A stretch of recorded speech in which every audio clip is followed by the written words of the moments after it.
There is a type of hunger that getting what you want makes worse. Not the hunger of someone who needs more money, or more recognition, or a better version of the life they already have. Something that operates underneath all of that. Something that survives every achievement, outlasts every pleasure, persists through every intellectual victory like a frequency that no amount of noise can drown out. You know this feeling. Maybe not its name, but the feeling itself. That low, persistent hum of insufficiency that follows you into the moments that were supposed to be enough. Augustine of Hippo knew it with the precision of a man who had tried everything. He was born in 354 in what is now Algeria. His mother was a devout Christian, his father was not.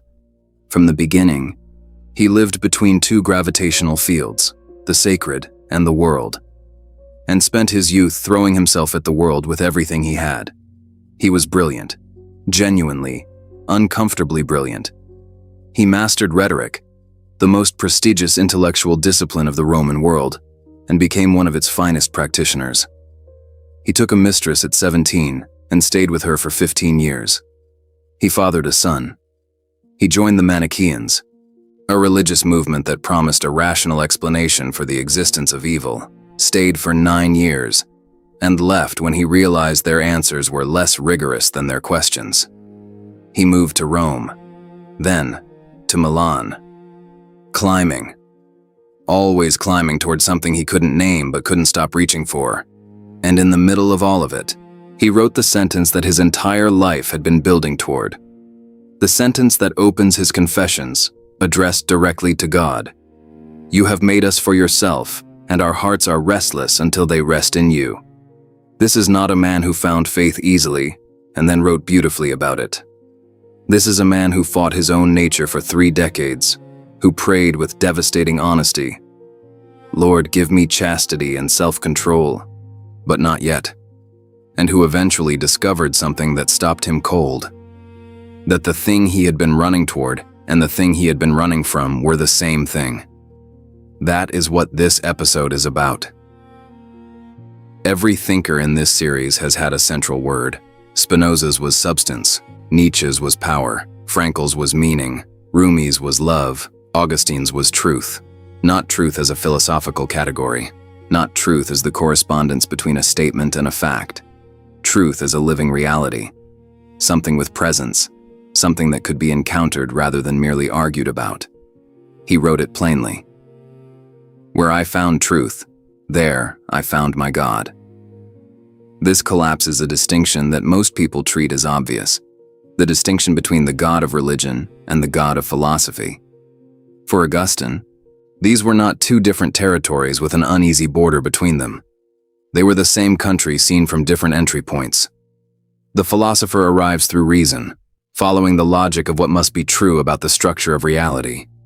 The believer arrives through love, following the pull of something that seems to know them better than they know themselves. But if truth is God, and God is truth, then every genuine act of understanding, in mathematics and physics, in the moment you see clearly why a relationship failed or why a decision was wrong, is, whether you use the word or not, a form of contact with the divine.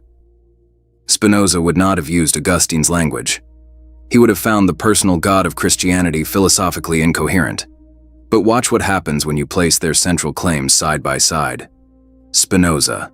God is the infinite substance whose nature it is to exist necessarily, and whose attributes include everything that is real.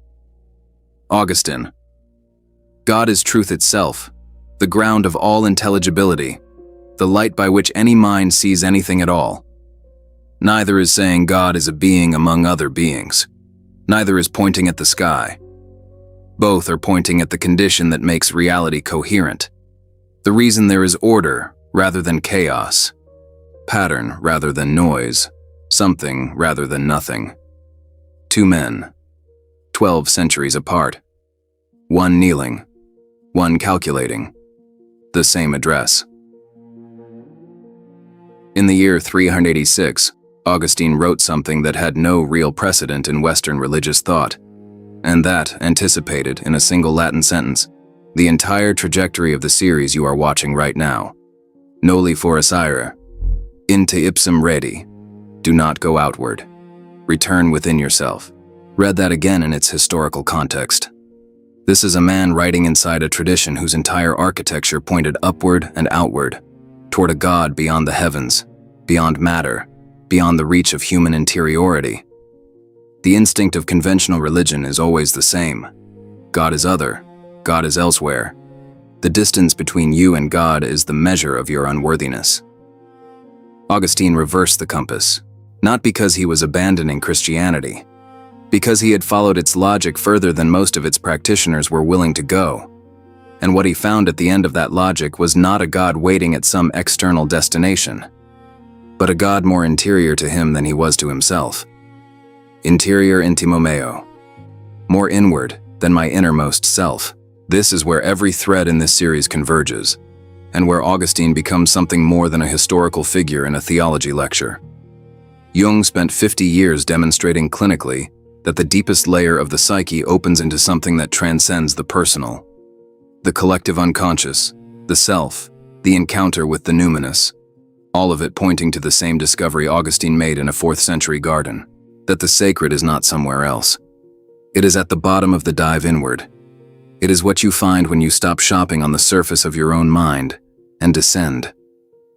Frankl found in a concentration camp that meaning, the force that kept people alive when everything external had been stripped away, was irreducibly interior. The guards could take everything. They could not reach the place where a person decided what their suffering was for. Rumi danced until the boundary between the spinner and the infinite dissolved from the inside out. Augustine arrived at the same location through the most personal, most agonizing, most honest route of all of them, through the full acknowledgement that he had been looking in every direction except the one that mattered. The God you seek is not in the clouds, or the doctrine, or the correct performance of religious obligation, Augustine would say, and Spinoza and Jung and Frankl and Rumi would each find their own way to agree, that the God you seek is reading this sentence right now, from the inside. There is a question that every serious religious tradition has to answer eventually, and most of them answer it badly. If God is good, if God is, as Augustine believed, goodness itself, then where does evil come from? If the substance of reality is, as Spinoza argued, neither good nor evil, but simply what is, then why does existence contain so much that tears people apart? Augustine's answer was so precise that it remained the dominant framework in Western theology for 1,000 years. And it turns out to be, in its logical structure, almost identical to what Spinoza would argue in the Ethics 12 centuries later. Evil, Augustine concluded, is not a substance. It has no ontological weight. It is not a thing that exists alongside good, locked in eternal combat. It is an absence, a privation. The way darkness is not a thing, but the absence of light. The way silence is not a sound, but the absence of sound. When something fails to be what it fully is, when a will turns away from its own deepest nature, when an action moves against the grain of reality, what we call evil is the gap between what is and what could be, not a force, a failure of fullness. Spinoza reached the same conclusion from the opposite direction. In the Ethics, he argues that what we call evil is always a decrease in the power of existing, a contraction, a diminishment of the conatus, the drive of each thing to fully express its nature. Evil is not something that happens to you from outside. It is what happens inside when you move against the logic of what you actually are. Connect that to something immediate. The moments in your life you look back on with the most regret, the ones that genuinely cost something, that left marks. They almost never feel, in retrospect, like the actions of someone who was fully present. They feel like the actions of someone contracted, frightened, smaller than they knew how to be at the time. That contraction is what Augustine called sin, what Spinoza called bondage, what this series has been circling from every possible direction. Not a moral failure that needs punishment, a failure of fullness that needs expansion. The remedy is the same in both systems. Not guilt, not self-flagellation, understanding. Because an evil that is an absence can only be addressed by presence, by the increase of knowledge, of awareness, of the willingness to see clearly what you are and what you are doing. In the summer of 386, Augustine was sitting in a garden in Milan, and he was completely falling apart. He was 31, professionally celebrated, intellectually at the height of his powers, and privately in a crisis that all his rhetorical skill could not argue his way out of. He had been circling Christianity for years, not from ignorance, but from something more specific. He could see what it required. He could see that it was true, or true enough to demand a response, and he could not make himself cross the threshold, because crossing meant changing, and changing meant surrendering pleasures and habits and self-definitions that had organized his existence for 15 years. He sat in the garden and wept with the desperation of someone who can see exactly what they need and cannot make their hand reach for it.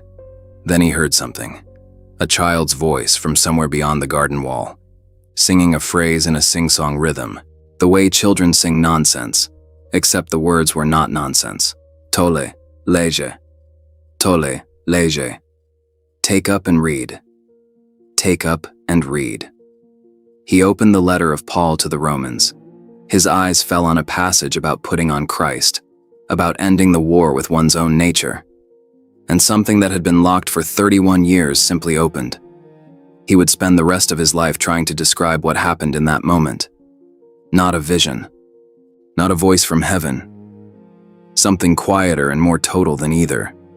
A recognition.